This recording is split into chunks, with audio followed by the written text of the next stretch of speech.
What's up? What's up? What's up, Facebook? What's up, YouTube? I'm on YouTube as well. Follow me on YouTube. Um, might send this to IG, maybe. IG doesn't take, I don't think IG takes really long videos. If you know how long the videos can be for IG, definitely let me know, right? If you're watching this live right now, drop a one in the chat. If you're watching this replay, drop a two in the chat. One, if it's live. Two, if it's a replay. If you're watching the replay, drop a two in the chat, man. I hope y'all feeling good today. Today, we're going to talk about eXp Realty. For all my real estate agents out there or soon to be real estate agents, a lot of individuals want to know why eXp? Why did I choose eXp? Right? And so we're going to jump into that today. I'm always trying to talk about wealth. I'm always trying to talk about leverage. I'm always talking about growth. I'm always talking about scalability, right? If you have a business and you're working the business and it's solely dependent on you, then you truly don't have a business. What you truly have created is another job, right? If you want to create another job in real estate, you can, right? Or you can have both, the best of both worlds. You can have a job, but you can also have a true business. What is a business, right? A business is when you're in a situation where you can generate income personally from your own personal production and what you do, but also there could be other sources of income coming in, right? A true business can operate with or without you. And that's the goal, is to build something that can operate with or without you. And at eXp, everybody has that same opportunity. So I'm going to share my screen. We're going to jump into a few things. Let's start here, right? You guys have probably seen this before. If you have not read the book, Rich Dad, Poor Dad, you should definitely read that book. You should definitely read Rich Dad, Poor Dad. Okay. And then just making sure, man, that y'all can hear me. Um, drop something in the chat. Drop a yes if you can hear me on this video. If not, I'm gonna be a little bit upset because I'm gonna have to do this whole thing over. Let drop a yes if you can hear me. Okay, perfect. I just checked on Facebook to make sure that I could hear myself, that my audio was coming through. All right, cool. So you probably have read the book Rich Dad Poor Dad. If you have not read that book already, you should read it. That was the first time I actually saw the Cashflow Quadrant. I probably read it maybe about 10 years ago now. Maybe 10 years ago. I read that book. And the book was not the most exciting book. It was kind of a boring book, but I pushed my way through it. And I'm glad I did, because this one page in the book had the cash flow quadrant. And it's kind of sad, though, that I learned about it 10 years ago, but this is what it looks like, right? The left side, you can generate income. You can make money, right? But it's very hard to get rich. It's very hard to get wealthy on the left-hand side, the E and the S. The right-hand side is the true business owner, right? Where you can build wealth, where it becomes easier to build wealth. We got to get from the left side to the right side. Now, we know the E, the employee, very well. That's when you trade your time for money. They pay you to give your time to a company, and they'll never pay you what you're worth, because if they pay you what you're worth, then they will actually go out of business. They always have to pay you, no matter what your salary is, if you have a salary, and no matter what your hourly pay is, they always have to pay you less than what you're actually worth. Okay? A little bit upset. Let's see if I can do this. What's up, Monica? What's up, Carlos? I'm gonna put this I'll put my phone up so I can see who's commenting at the same time while I'm talking, or if anyone is commenting. So I'm just adding that. Okay. I see you all watching. Okay. All right. So employee, they'll never pay you what you're worth. They can't. They will go out of business. All right. The self-employed. The self-employed is when you basically start your own business. Hey, I'm going to be an independent contractor. I'm going to start my own thing. But you're still trading time for money, but you're just trading your time for money for yourself. Okay. So you're going to be worth exactly what you are putting out is what you're going to be worth, is what your time is going to be worth. Okay.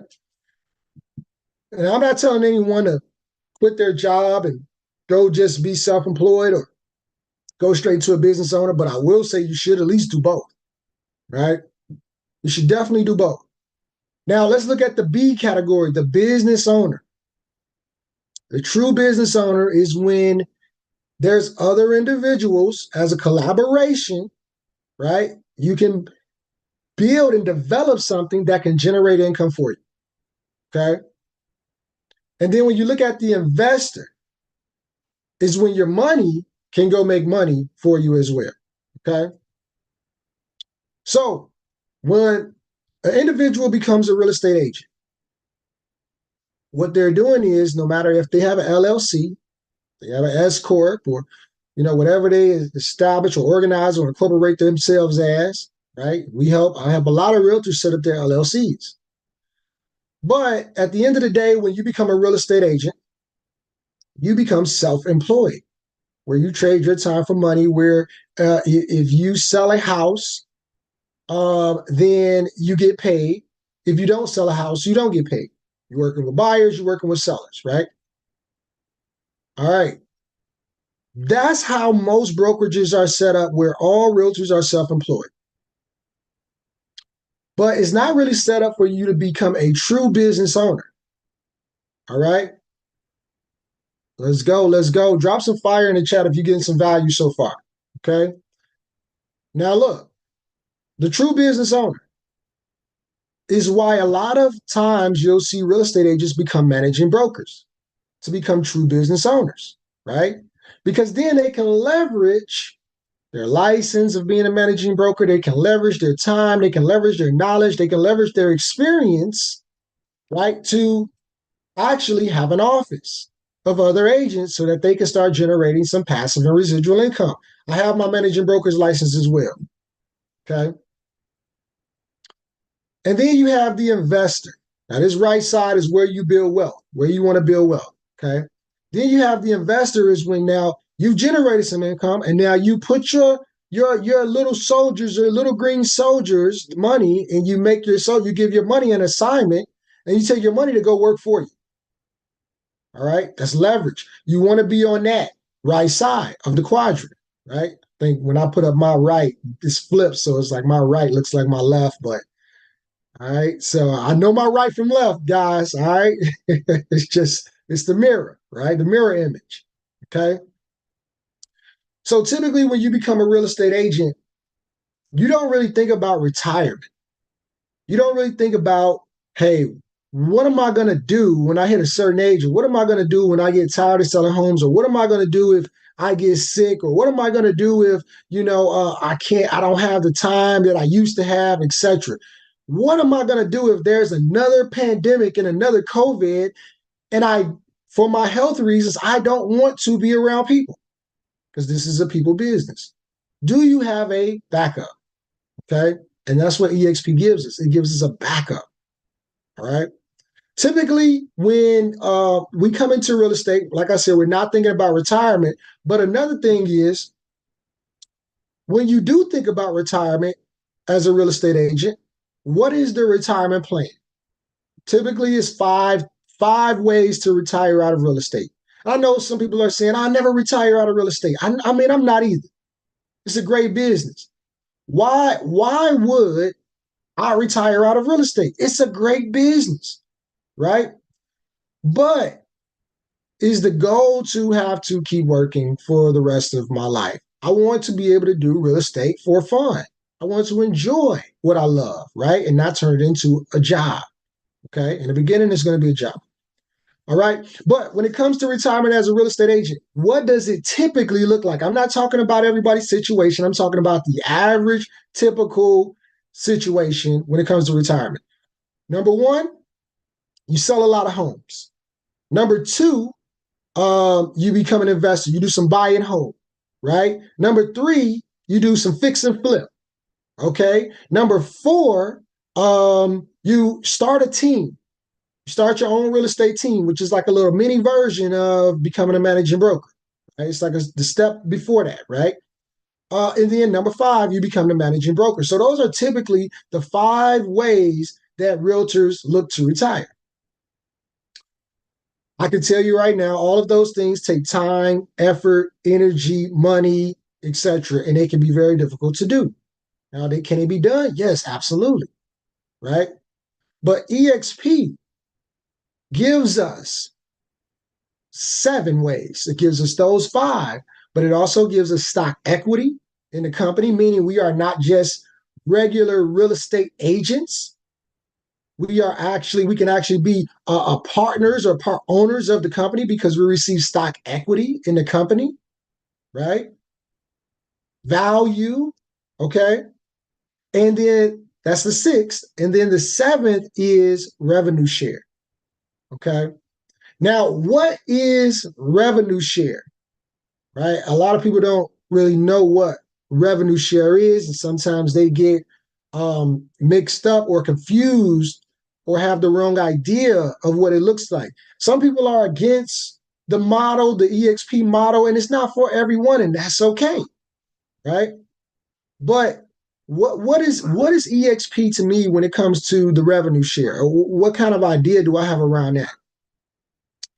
In my opinion, it's the ability to sit in the income seat of a managing broker without the license or the responsibility. That's what it is to me. Because, see, you can get your managing broker's license, right? You can get your managing broker's license.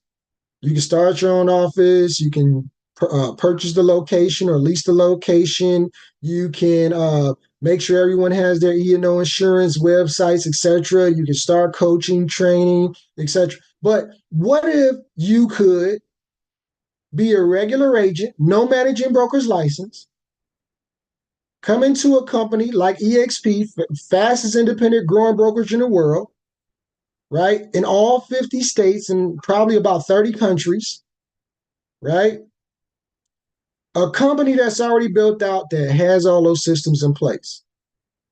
The state brokers, managing brokers are already in place. The human resources is in place. The accounting team is in place. Everything's in place. So it's like you could essentially, right, generate income similar to a managing broker without having to have the structure, without having to have the license, and without having to have the responsibility, and without having to have the liability if one of your agents does something wrong, not following compliance, not following guidelines. See, it's not on you. Because at eXp, you would just be a regular agent, but they would allow you to participate in what's called the revenue share. All right. So it gives you 2 other options for retirement. So who might this be for? For someone who is interested in becoming a managing broker, someone who is interested in starting their own team, right? There's and then there's layers within, even within that, where you can see yourself generating income 2 or 3 times through in a transaction, right? So this is all about leverage. It's all about scalability. Okay. I won't make this video too long. I just wanted to come on. What's up, Gina? I see Jenny just popped in. I won't make this video long. I just wanted to give you all a little bit of a taste and just plant a little bit of a seed to give you an idea of what eXp really looks like. Okay. Just a little bit. I may come back and do another video and just kind of break down what everything looks like or the revenue share looks like, but definitely get back with me, right? And drop a 1 if you watch this live, drop a 2 if you're watching a replay. But get with me, right? Get with me, ask me, hey, what does that revenue share thing look like? What is the stock equity? See, I haven't even broke all of this down, but because when I really get into it, this video might be 2 hours long, right? Let's go. I see you. I see. I definitely will, Gina. I definitely will. Right. So I just wanted to come to you guys, for you to understand that this is any business model, no matter what business model that you're in, whether you're a realtor, whether you're a loan officer, whether you're you have your own restaurant, whether you have your own clothing store, whatever, you should be thinking about this cash flow quadrant.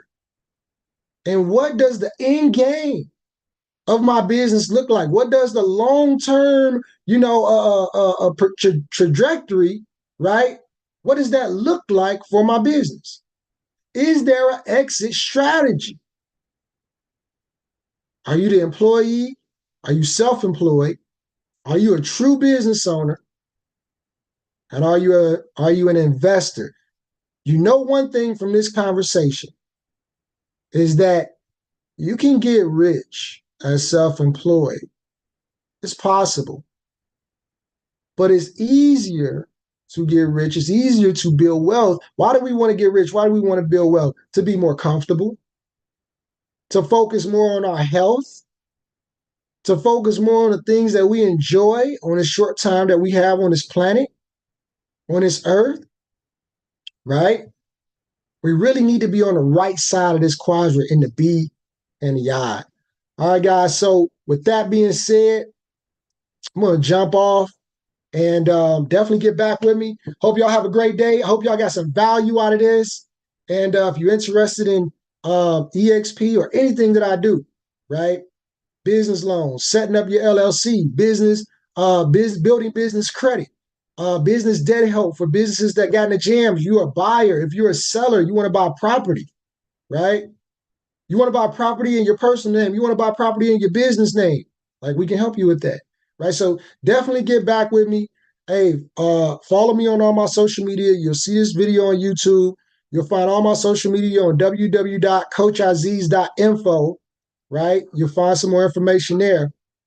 But let's get it, man. Let's change the dynamic. Let's change the way we're headed. Let's change the way the story is being told, man. Let's get it. See y'all at the TOP. See you at the top. Let's go.